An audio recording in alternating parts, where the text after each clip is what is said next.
네, 여러분 할렐루야 하면 아멘으로 한번 인사하겠습니다. 할렐루야. 한 번 더 인사할까요? 할렐루야. 우리 옆 사람 보고 한번 이렇게 인사했으면 좋겠습니다. 당신의 미모가 마스크를 뚫고 나옵니다. 한번 인사하겠습니다. 사랑하는 여러분, 오늘도 여러분을 향하여서 따뜻한 미소를 짓고 계신 그 하나님의 풍성한 은혜를 누리는 귀한 주일 되기를 주의 이름으로 간절히 축원합니다. 여러분 혹시 여행 좋아하십니까? 그러니까 여행을 한다라고 했을 때는 두 가지를 결정하는 게 참 중요합니다. 첫 번째는 여행의 목적지, 어디를 갈 것인지를 정하는 게 중요하고, 두 번째는 누구와 함께 할 것인가, 그 동행자를 결정하는 게 매우 중요합니다. 개인적으로는 목적지를 정한 것 이상으로 중요한 것이 바로 누구와 함께 할 것인가, 그 여행의 동반자를 결정하는 것이 매우 중요하다 생각되어집니다. 아무리 좋은 곳, 비싼 곳이라 할지라도 마음에 들지 않는 사람과 함께 할 경우에는 그 여행이 정말 최악의 여행이 될 수 있기 때문입니다. 반대로 사랑하는 사람과 있으면 그곳이 어디어든 우리는 큰 기쁨을 누리는 기억에 남을 만한 여행을 하게 될 것입니다. 사람들이 우리가 사는 인생을 흔히들 여행에 비유하고는 합니다. 그렇게 생각해 보면 이 인생이라는 여행을 살아갈 때 우리의 목적지, 목표를 정하는 것보다 난 누구랑 함께 살아갈 것인가, 누구와 함께 이 길을 걸어갈 것인가를 결정하는 것이 매우 중요합니다. 그런 의미에서 그리스도인의 삶의 여행은 동행자 되신 하나님과 함께 걷는 삶, 하나님과 함께 걷는 삶이 되어야 될 줄 믿습니다. 사랑하는 여러분, 새해 다양한 목표를 세우셨을 줄 압니다. 우리의 새해 목표만큼 중요한 것은 나는 하나님과 동행할 준비가 되어 있는가, 나는 하나님의 뜻에 따라 살아갈 준비가 되어 있는가, 이렇게 물으며 하나님과 동행하기를 소망하는 한 해 되기를 주의 이름으로 간절히 축원합니다. 여러분, 그렇게 우리가 하나님과 동행하기로 결정할 때 우리에게 주어지는 귀한 축복이 하나 있습니다. 우리 함께 따라하도록 하겠습니다. 은혜에 이끌려 살아가는 삶. 오늘 마리아의 이야기를 통해 은혜에 이끌려 살아가는 삶이 무엇인지 함께 나눠보도록 하겠습니다. 우리 다 같이 본문 1장 26절 말씀을 한 목소리로 다 같이 읽도록 하겠습니다. 시작. 여섯째 달에 천사 가브리엘이 하나님의 보내심을 받아 갈릴리 나사렛이란 동네에 가서. 아멘. 천사 가브리엘은 사가랴와 엘리사벳에게 세례 요한의 출생을 예고하였습니다. 그리고 정확히 6개월 후에 또 다른 한 곳인 갈릴리 나사렛이라는 곳에 등장하게 됩니다. 여러분 혹시 화학리라는 곳을 들어본 적 있으십니까? 못 들어보신 게 당연합니다. 저희 부모님이 사시는 지역 이름입니다. 여러분, 이 화학리 이름만 들어도 어떤 곳일지 예상이 좀 되시죠? 오늘 이 갈릴리 나사렛이라는 동네가 이 화학리와 비슷한 느낌이었습니다. 시골 정말 촌구석 아주 작은 마을이 갈릴리 나사렛이었습니다. 그리고 거기에 살고 있는 한 여인이 있었는데 그 여인의 이름이 바로 마리아입니다. 가브리엘 천사가 마리아에게 찾아와 이렇게 첫 인사를 합니다. 28절 말씀 함께 읽도록 하겠습니다. 시작. 그에게 들어가 이르되 주께서 너와 함께 하시도다 하니. 아멘. 시골 촌구석에 천사가 찾아온 것도 굉장히 놀랄 만한 일인데, 오늘 천사가 마리아에게 던졌던 이 첫 인사는 매우 충격적인 내용을 담고 있습니다. 먼저 여러분, 은혜를 받은 자여 라는 이 표현은 신약에 딱 두 번, 오늘 본문과 에베소서에서만 사용되어지고 있습니다. 그 뜻이 값없이 거저주다, 값없이 거저주다 라는 의미로 하나님께서 너를 값없이 선택하셨다라는 그런 의미를 담고 있습니다. 그리고 평안할지어다, 이 평안할지어다라는 단어는 기뻐하라라는 그런 의미입니다. 그래서 본문을 다시 해석해 보면 이런 의미로 해석할 수 있습니다. 기뻐하라, 하나님이 너를 아무 조건 없이 선택하였다, 그러니 기뻐하여라 라고 이렇게 천사가 마리아에게 이야기하는 것입니다. 여러분, 우리는 이 천사의 짧은 인사에서 그리스도인의 삶의 아주 중요한 원리를 하나 발견할 수 있습니다. 사랑하는 여러분, 그리스도인의 삶의 기초, 그 시작은 하나님의 은혜로부터 시작되어야 합니다. 믿으십니까? 사랑하는 여러분, 그렇다면 그 은혜, 도대체 이 은혜라는 것은 무엇일까요? 우리는 흔히 은혜라고 한다면 내가 바라고 원하는 것, 내가 소원하는 것을 받았을 때 은혜를 받았다라고 이렇게 표현하고는 합니다. 하지만 오늘 성경이 이야기하는 은혜는 조금 다릅니다. 오늘 천사의 인사를 통해 발견한 하나님의 주시는 그 은혜의 참 의미는 하나님의 무조건적인 선택, 하나님의 무조건적인 선택, 그것이 은혜다라고 이렇게 이야기하고 있습니다.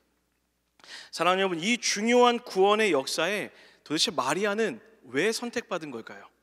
죄가 없기 때문에? 여러분, 그렇지 않습니다. 예수님의 탄생 이후에 마리아는 늘 희생제사를 드리러 갔다라고 성경에 기록되어 있습니다. 마리아는 죄가 있었습니다. 평생 동정서를 주장하는 사람도 있습니다. 여러분, 이것도 틀렸습니다. 분명 성경에는 예수님의 동생이 있었다라고 이렇게 기록하고 있습니다. 실제 문헌을 살펴보면 마리아의 나이는 10대 중후반밖에 되지 않았을 것이고, 심지어 글도 쓰지도 읽지도 못했을 것이라 이렇게 이야기하고 있습니다.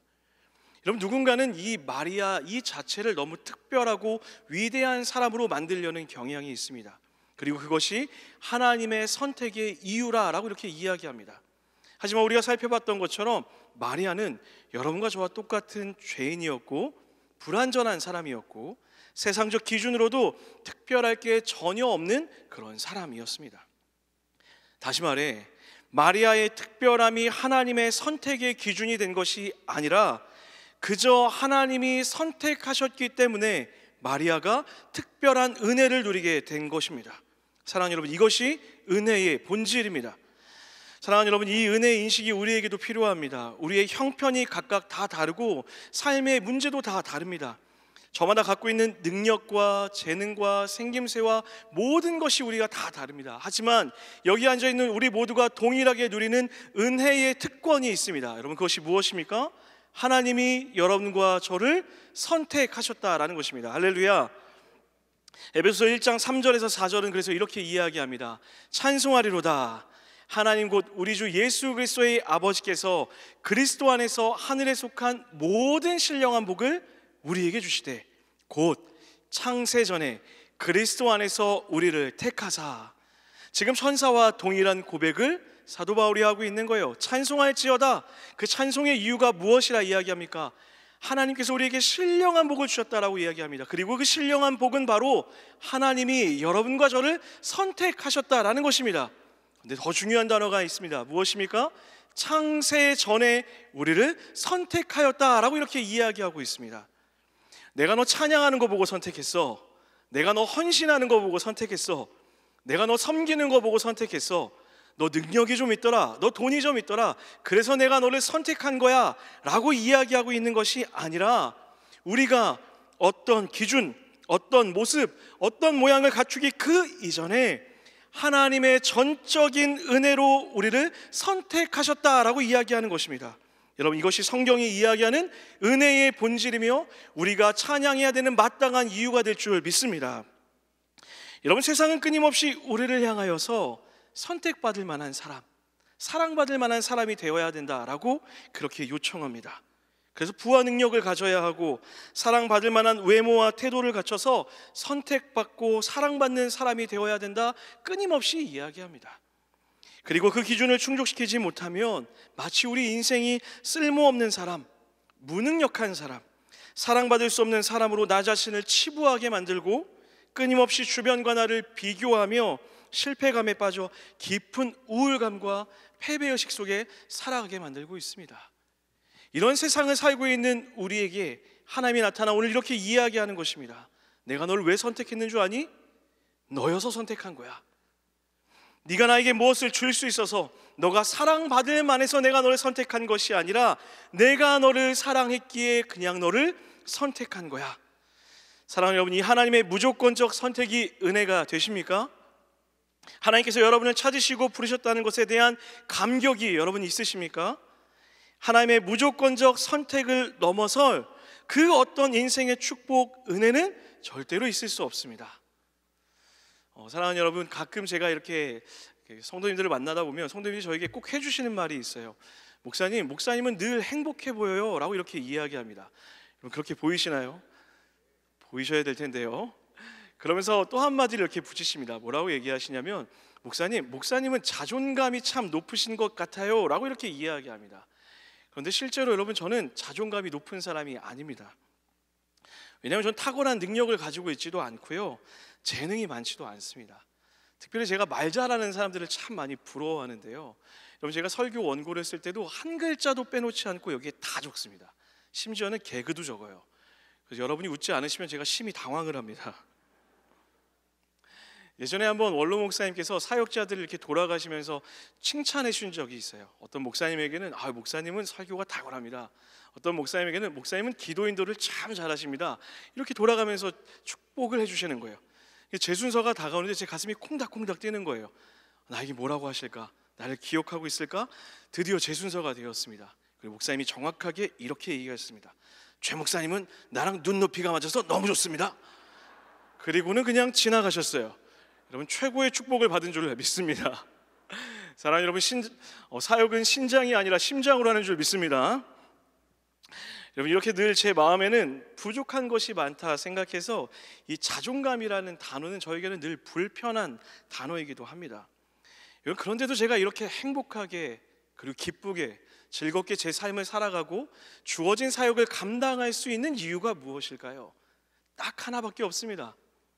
하나님이 저를 부르셨기 때문입니다. 할렐루야. 여러분, 저는 그것을 믿습니다. 하나님은 저의 능력을 보고 부르신 것도 아니고 저의 외모를 보고 선택하신 것도 아닙니다. 하나님이 그저 저를 선택하셨고 저를 통해 일하실 것을 믿기 때문에 저는 오늘도 감사와 기쁨과 행복함으로 주어진 삶을 살아가고 있는 것입니다. 여러분, 그래서 하나님을 믿는 그리스도인들은 자존감으로 사는 자들이 아니라 하나님이 그리스도인에게 부어주시는 존재감, 하존감으로 살아가는 존재들일 줄 믿습니다. 사랑하는 여러분, 이 부르심의 은혜가 저와 여러분의 인생의 시작점이 되기를 주의 이름으로 간절히 축원합니다. 여러분의 인생의 은혜의 목록 안에 무엇이 채워지기를 여러분 바라고 계십니까? 무엇을 얻어야 그것이 은혜라고 말씀하시겠습니까? 사랑하는 여러분, 오늘 본질로 돌아가십시오. 은혜를 입은 자여 기뻐하라 라고 얘기했던 이 말씀을 기억하면서 여러분의 인생을 찾으시고 부르시며 건져내셔서 하나님의 온전한 은혜를 누리게 하시는 그 사랑을 누리는 여러분과 제가 되기를 주의 이름으로 간절히 축원합니다. 우리 그런 의미로 옆 사람 보고 한 번 더 인사하겠습니다. 기뻐하십시오. 하나님이 여러분을 선택하셨습니다. 아멘. 그런가 하면 이 은혜의 소식에 마리아는 이렇게 반응하고 있습니다. 우리 29절 한 번 더 읽도록 하겠습니다. 29절입니다. 시작. 처녀가 그 말을 듣고 놀라 이런 인사가 어찌함인가 생각하며, 마리아는 천사의 인사를 받고 매우 당황하고 있습니다. 이건 너무나 당연한 반응입니다. 듣고 놀랐다라는 것을 원어로 해석하면 완전히 휘저어져서 혼란스러우며 당황스러운 상황이 되었다라는 그런 의미입니다. 오늘 그렇게 두려워하는 마리아를 향해 천사가 또 이렇게 격려합니다. 두려워하지 말아라. 이것은 하나님의 은혜를 입는 일이 될 거야 라고 이렇게 격려합니다. 사랑하는 여러분, 우리가 하나님의 은혜에 이끌려 살아갈 때 때로는 당황할 만한 일들이 벌어질 수도 있습니다. 하나님이 우리에게 두려울 만한 요청을 할 때도 있을 것입니다. 하나님의 은혜를 따라 살아간다라는 것은요, 기쁨과 은혜를 누리는 동시에 마주하고 싶지 않은 새로운 도전 앞에 서는 일이기도 합니다. 하나님을 믿으면 꽃길만 걸을 줄 알았는데 진흙밭을 걸어야 될 때도 있고요, 광야를 걸어가야 될 때도 있습니다. 하기 싫은 일을 해야 할 때도 있습니다. 사랑할 수 없는 상황에서 사랑을 요청하시는 불편한 하나님을 마주해야 할 때도 있습니다. 여러분, 이것은 당연한 반응입니다. 그리고 이것은 매우 두려운 일이기도 합니다. 그때 하나님이 우리에게 오늘 말씀처럼 격려하실 것입니다. 두려워하지 말아라. 그건 내가 은혜를 입는 일이 될 것이야. 그리고 이제 드디어 그 두려움을 뚫고 그 은혜의 축복을 천사가 마리아에게 전합니다. 바로 예수님의 탄생입니다. 31절 다 같이 함께 읽도록 하겠습니다. 시작. 보라, 내가 잉태하여 아들을 낳으리니 그 이름을 예수라 하라. 할렐루야. 사랑하는 여러분, 하나님의 약속이 이루어졌습니다. 자, 근데 여러분, 우리에게는 감사와 기쁨의 소식이 맞습니다. 그런데 오늘 이 약속을 전해들은 마리아에게는 어땠을까요? 만약에 마리아가 요셉과 결혼해서 임신을 한 상황이고 그 아이에 대한 예언이 이랬다라고 한다면 이것은 정말 엄청난 축복으로 받아들일 수 있었을 것입니다. 그런데 지금 상황이 어떻습니까? 마리아와 요셉은 결혼 전에 약혼의 단계였습니다. 아직 처녀였습니다. 정식 결혼이 있기 전까지 남자와 여자 모두 성결하게 지내야 하는 문화였고, 그것을 어길 시에는 언제든지 파혼을 당할 수도 있는 그런 상황이었습니다. 만약 요셉이 이 사실을 알게 되고 당장이라도 파혼을 하게 되면 마리아는 파혼당한 여인의 비참한 삶을 살아가야 하는 것입니다. 심지어 율법에 의하면 결혼하지 않은 처녀가 아이를 갖는 것은 돌로 쳐 죽일 수도 있는 그런 위험한 상황이기도 했습니다. 그러니 여러분, 지금 은혜라고 붙여진 이 말씀은 사실 마리아의 현실적인 삶에는 너무나 큰 도전과 위협이 되는 은혜였습니다. 일반적인 여성이 자기 인생에 기대할 수 있는 지극히 평범하고 소박한 보통의 삶에 대한 포기를 전제해야 하는 그런 내용이었다라는 것입니다. 여러분, 이것이 마리아에게 기쁨의 소식입니까? 은혜의 소식입니까? 마리아의 인간적인 입장에서는 은혜라고 부를 수 없는 절망적인 상황이 맞습니다. 그런데 바로 이런 엄청난 위험을 당한 마리아가 하나님의 은혜의 도전 앞에 어떻게 반응하고 있는지 여러분 말씀을 보십시오. 34절입니다. 우리 큰 목소리와 함께 읽도록 하겠습니다. 시작. 마리아가 천사에게 말하되 나는 남자를 알지 못하니 어찌 이 일이 있으리까? 마리아가 질문합니다. 처녀인 제게 어떻게 이런 일이 있을 수 있습니까? 여러분, 이 질문이 어떤 뉘앙스로 보여지십니까? 따지는 것처럼 보이십니까? 마리아가 지금 어떤 마음으로 이런 질문을 했는지는 바로 전에 동일한 상황을 겪었던 사가랴의 질문과 이 마리아의 질문에 대한 천사 가브리엘의 대답을 살펴보면 그 차이가 확연하다는 것을 우리는 발견할 수 있습니다. 사가랴는 이렇게 물었습니다. 내가 나이가 늙었는데 어떻게 제가 아이를 가질 수 있습니까? 이렇게 질문했고, 천사는 1장 20절에 이렇게 대답합니다. 보라, 이 일이 되는 날까지 내가 말 못하는 자가 되어 능히 말을 못하리니 이는 내가 내 말을 믿지 아니함이거니와. 사가랴는 하나님의 말씀을 자신의 현실적인 기준과 이성적 판단에 비추어 봤을 때 도저히 믿을 수 없었던 것입니다. 그래서 불신의 질문을 던지고 있는 거예요. 그리고 그런 질문을 던지는 사가랴를 책망하여서 입을 닫게 만들었던 것입니다. 그런데 반대로 마리아의 질문에 대한 가브리엘의 대답은 어떻습니까? 35절입니다. 우리 한 번 더 읽을까요? 시작. 천사가 대답하여 이르되 성령이 내게 임하시고 지극히 높으신 이의 능력이 너를 덮으시리니 이러므로 나실 바 거룩한 이는 하나님의 아들이라 일컬어지리라. 아멘. 가브리엘이 뭐라 말합니까? 성령이 임할 것이다. 그리고 지극히 높으신 하나님의 능력이 너를 감싸게 될 것이다 라고 이렇게 이야기합니다. 이것이 마리아의 질문에 대한 천사의 대답이었습니다. 사랑하는 여러분, 지금 마리아는 사가랴와 같은 믿음이 없는 불신의 상태의 마음을 가지고 질문하고 있는 것이 아닙니다. 단지 하나님은 이 일을 어떻게 이루실 것입니까? 하나님이 하실 일은 무엇입니까? 하나님의 방법은 무엇입니까? 라고 묻고 있다라는 거예요. 두렵고 떨리고 염려와 걱정이 됩니다. 하지만 이것이 하나님의 뜻이라면 주님, 내가 무엇을 해야 합니까? 하나님은 어떻게 이 일을 이루어 가실 것입니까? 내가 주님의 방법을 듣기를 원합니다. 주님의 방법을 알려주십시오라고 하나님 앞에 서서 질문하고 있다라는 것입니다. 여러분, 두려움과 염려가 없는 것이 아니었습니다. 그럼에도 하나님을 믿기 때문에, 그 하나님을 신뢰하기 때문에 하나님 앞에 묻고 하나님으로부터 답을 얻기로 결정한 것입니다. 여러분, 이것이 은혜에 이끌려 살아가는 자들의 태도일 줄 믿습니다. 이것이 진짜 신앙의 모습입니다. 두려움을 아는 채 무릎 꿇고 하나님께 구할 줄 아는 용기를 갖는 것, 마치 나의 원대로 마옵시고 아버지의 원대로 하옵소서라고 기도하셨던 예수님의 기도처럼 하나님의 뜻을 묻고 구하는 것이 은혜에 이끌려 살아가는 자들의 마땅한 태도인 것입니다. 여러분, 그렇게 구할 때에 하나님의 응답이 부어집니다. 우리가 그렇게 무릎을 꿇을 때에 하나님의 길이 보여지게 될 것입니다. 우리가 그렇게 하나님께 찾을 때에 주의 음성이 들리게 될 것입니다. 그렇게 우리가 물을 때 듣고 보게 되는 하나님은 어떤 분이십니까? 37절입니다. 여러분, 믿음의 고백으로 함께 읽도록 하겠습니다. 시작. 대저 하나님의 모든 말씀은 능하지 못하심이 없느니라. 할렐루야. 여러분, 믿으십니까? 우리가 그렇게 눈을 들어 기도하기 시작할 때, 불안함과 염려를 가지고 기도할 때 하나님은 그 시선을 하나님에게로 옮기시는 거예요. 전능하신 하나님에게로 옮기시는 것입니다. 불가능이 없으신 하나님, 완전하신 하나님께로 옮겨가셔서 더 이상 내 문제가 아니라 하나님이 하시는 일들을 바라보는 믿음의 태도를 우리 가운데 갖게 하신다라는 것입니다. 사랑하는 여러분, 하나님으로부터 이런 답을 들은 사람의 삶과 자기 불가능과 한계 앞에서 인간적인 방법을 찾는 사람의 삶이 어떻게 같을 수 있겠습니까? 사랑하는 여러분, 그 은혜에 이끌리는 삶을 살고 싶으십니까? 그렇다면 여러분의 인생의 질문을 들고 하나님 앞에 나아가십시오. 때로 이해되지 않는 상황, 너무 많은 위험을 감수해야 하는 도전 앞에서, 하나님이 요청하시는 그 불편한 상황 앞에서 불신과 의심의 질문을 드리는 것이 아니라, 하나님이라면 이 일을 어떻게 하시겠습니까?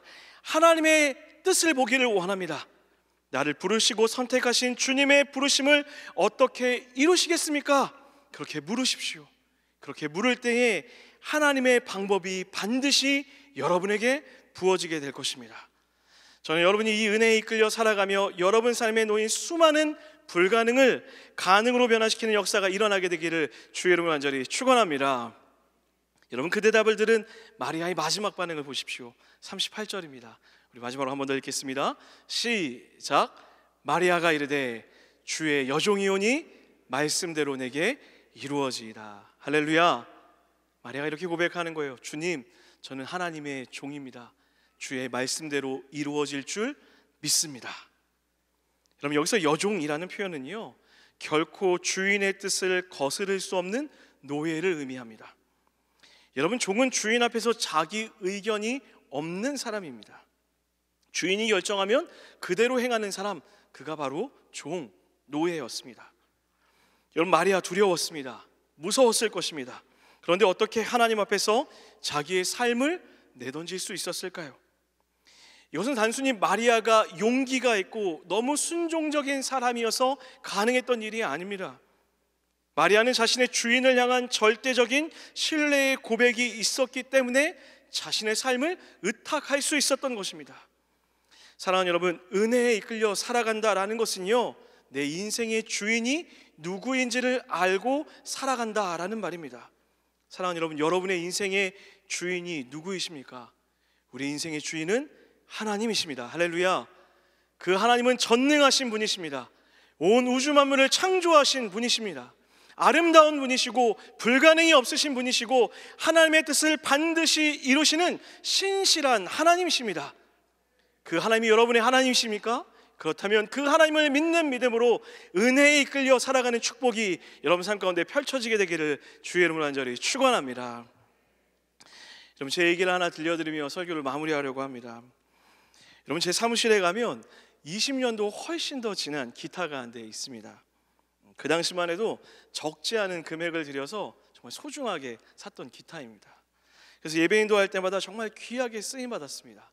그런데 시간이 많이 지나서인지 여기저기 상하기도 하고 예전만큼의 소리가 나지 않는 거예요. 그래서 늘 제 안에 좀 아쉬움이 있었습니다. 근데 몇 해 전에 어느 날 저희 같은 사무실에 있던 한 목사님께서 기타를 가져오셨는데 아주 고가의 기타를 가져오신 거예요. 그리고 제가 그 기타를 받아서 이렇게 연주를 해봤는데 소리가 여러분 너무 기가 막히는 소리가 나는 거예요. 제 기타는 이렇게 기타를 쳐도 뭔가 이렇게 힘들게 이렇게 소리가 나는 느낌인데 그 비싼 기타는 이렇게 살짝만 건드려도 막 천상의 소리가 나는 듯한, 물론 여러분 저의 착각인 걸 알고 있습니다. 그런 생각들이 막 드는 거예요. 그날부터 제 마음에 계속 기타가 갖고 싶다, 기타가 갖고 싶다, 기타가 필요하다, 저 기타가 있어야 내 예배 인도가 더 좋아질 텐데, 막 이런 말도 안 되는 욕심의 생각들이 제 안에 들기 시작했습니다. 그럼 여러분, 제가 어떻게 해야 될까요? 그때부터 제가 눈치를 살피기 시작했습니다. 저희 재정의 주관자 되시며 저의 삶의 모든 결정권을 쥐고 계신 저희 아내님의 눈치를 보기 시작했습니다. 괜히 여러분 설거지도 좀 하고요, 청소도 좀 하고 아내의 어깨를 막 이렇게 주물러 주기도 했습니다. 근데 눈치가 빠른 저희 아내가 이렇게 어깨를 이렇게 마사지를 다 해주고 나니까 그제서야 저한테 이렇게 한마디를 던지셨어요. 원하는 게 무엇이오? 제가 그래서 아주 겸손한 자세와 아주 낮은 마음으로 그리고 진중한 목소리로 아내에게 이렇게 이야기했습니다. 제가 더 좋은 예배 인도자가 되기 위해 기타가 한 대 필요합니다. 그러니 저에게 기타를 선물해 주십시오 라고 이렇게 이야기했어요. 정말 떨리는 마음으로, 그렇지만 겸손한 마음으로 이야기했습니다. 여러분, 저희 아내가 그래요, 뭐 한 대 사줄게요 라고 이렇게 이야기하는 거예요.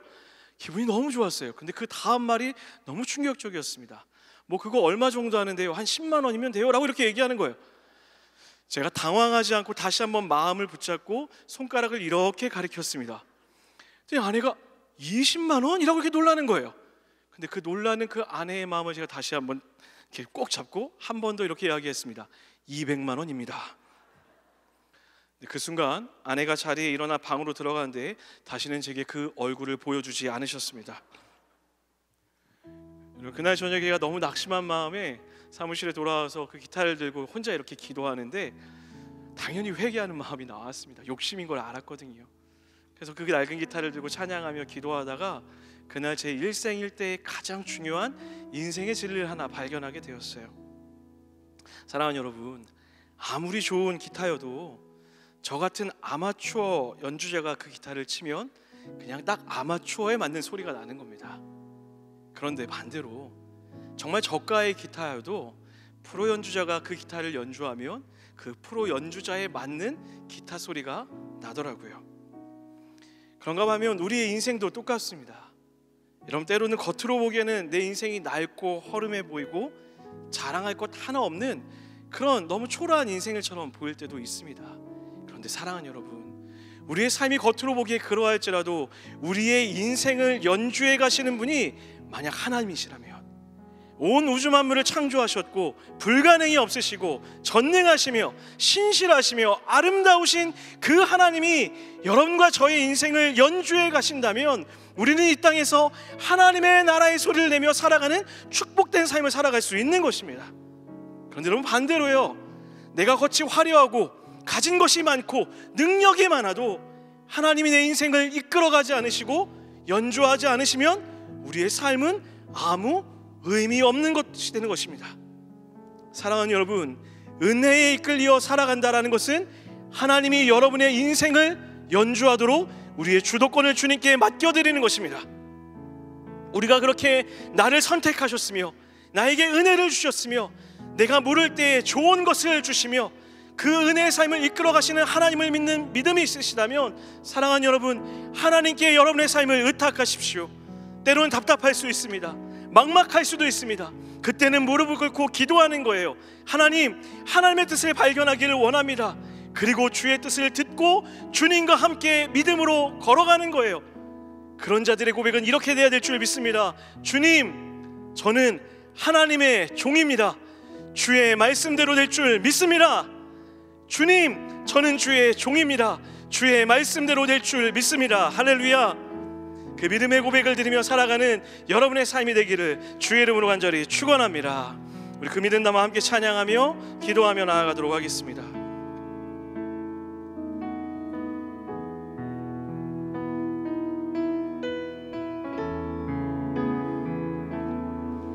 주님, 내 길을 잘 아시고 내 걸음 아시네. 어둠에서 빛을 내시는 그분을 믿네. 무엇으로 주님을 섬길지, 무엇으로 또 우리가 어디로 가야 할지, 어디로 가야 할지 헤매이는 나를 아시고 길을 여시네. 우리 한 번 더 고백할까요? 주님, 내 길을 잘 아십니다. 주님, 내 길을 잘 아시고 내 걸음 아시네. 어둠에서 빛을 내시는 그분을 믿네. 무엇으로 주를 섬길지, 어디로 가야 할지 헤매이는 나를 아시고 길을 우리 믿음으로 한번 고백할까요? 내 삶은 주님의 것입니다. 내 삶은 주의 것, 내 삶은 주의 것, 온전한 신뢰를 주께 드리네. 보이지 않아도 믿음으로 걷습니다. 믿음으로 걷네. 주 영광 바라보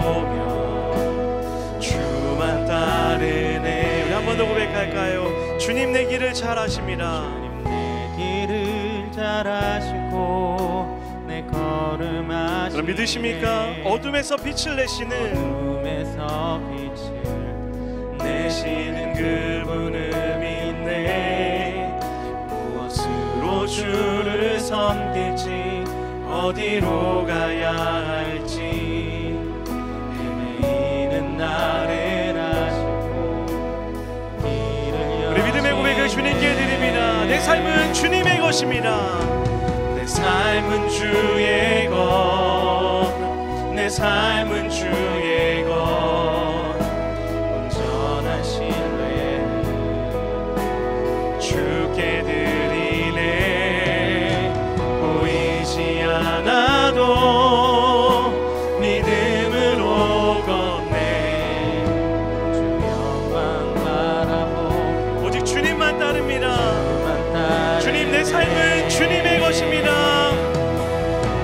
내 삶은 주의 것, 내 삶은 주의 것 온전한 신뢰를 주께 드리네. 보이지 않아도 믿음으로 걷네. 주 영광 바라보며. 우리 다시 한번 마지막으로 믿음의 고백 드릴까요? 주님 내 삶은